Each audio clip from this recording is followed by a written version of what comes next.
নমস্কার বন্ধুরা। রাজ্য সরকারি কর্মচারীদের বহুদিনের বকেয়া মহার্ঘ ভাতা মেটানো নিয়ে অবশেষে বড় পদক্ষেপ নিল মুখ্যমন্ত্রী শুভেন্দু অধিকারী। কর্মচারীদের দেওয়া প্রতিশ্রুতি রক্ষা করে তিনি ঘোষণা করেছেন যে পূর্বের ঘোষিত 20% ডিএ আগামী অক্টোবর মাসেই সরকারি কর্মীদের অ্যাকাউন্টে পৌঁছে যাবে। শুধু তাই নয়, কেন্দ্র ও রাজ্যের মধ্যে ডিএর যে ফারাক রয়েছে তাও ধাপে ধাপে মিটিয়ে দেওয়ার আশ্বাস দিয়েছেন মুখ্যমন্ত্রী।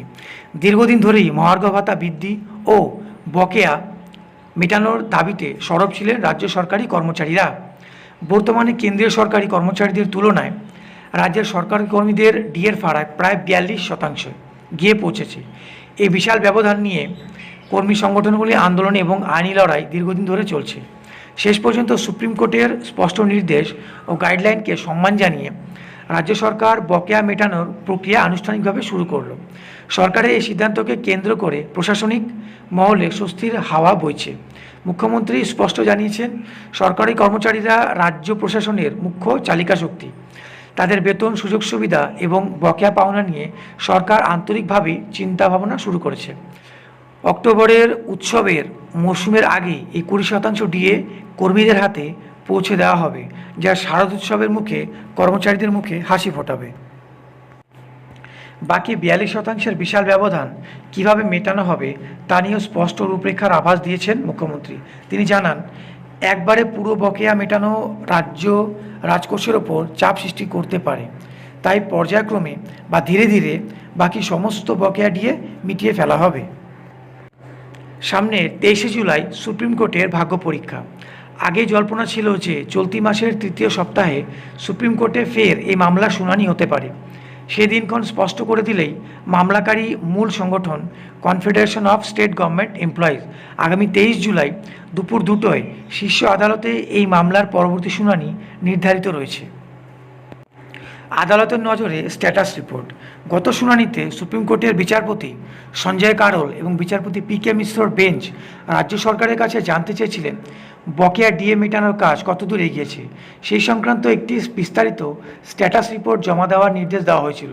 ফলে 23শে জুলাই শুনানিতে সুপ্রিম কোর্টের রাজ্য সরকারের রিপোর্ট পেশ ও পর্যবেক্ষণ অত্যন্ত তাৎপর্যপূর্ণ হতে চলেছে।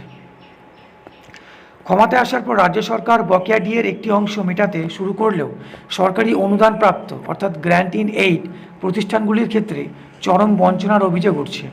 স্কুল, কলেজ, পুরসভা এবং পঞ্চায়েত এবং বিভিন্ন স্বায়ত্তশাসিত সংস্থার শিক্ষক, কর্মচারী ও অবসরপ্রাপ্ত পেনশন প্রাপকরা পঞ্চম বেতন কমিশনের বকেয়া ডিএর 1 টাকাও পাননি বলে সরব হয়েছেন।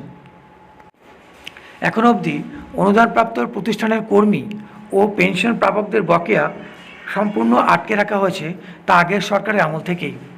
যারা আংশিক ডিএ পেয়েছে তাদের ক্ষেত্রেও সর্বভারতীয় মূল সূচক অর্থাৎ AICPI সঠিকভাবে মেনে নেওয়া হয়নি। সব মিলে 23শে জুলাই সুপ্রিম কোর্টের শুনানির দিকে নজর রয়েছে রাজ্যের প্রশাসনের সর্বস্তরের কর্মচারীদের। আইনজীবী ও ওয়াকিবহল মহলের মতে, বঞ্চিত কর্মীদের এই ইস্যুগুলি আদালতে উঠলে রাজ্য সরকার তা নিয়ে কী সিদ্ধান্ত নেয় তার দিকে তাকিয়ে রয়েছে সরকারি মহল। আইনি জট এবং আর্থিক টানাটানির মাঝে সুপ্রিম কোর্টের গাইডলাইন মেনে সরকারের এই ইতিবাচক পদক্ষেপে আশার আলো দেখেছেন সরকারি কর্মীরা। তবে 42%-এর ফারাক সম্পূর্ণ না মেটা পর্যন্ত পর্যবেক্ষণ জারি রাখবে কর্মবৃন্দ। তবুও অক্টোবরে ঘোষিত 20% ডিএ এবং বকেয়া মেটানোর সরকারের এই লিখিত ও মৌখিক আশ্বাস রাজ্য সরকারি কর্মচারীদের জন্য এক বড় জয় হিসেবেই দেখা হচ্ছে। তো যাই হোক, আগামী 23শে জুলাই সমস্ত সরকারি কর্মীদের চোখ রয়েছে সুপ্রিম কোর্টের রায়ের উপরে। তো এই ধরনের আপডেট পেতে হলে চ্যানেলটিকে সাবস্ক্রাইব করে সঙ্গে থাকবেন এবং ভিডিওটি ভালো লাগলে একটি লাইক করে দেবেন এবং নিজের প্রয়োজনীয় যাদের রয়েছে তাদের মধ্যে শেয়ার করে তাদের সহযোগিতা করবেন। ধন্যবাদ।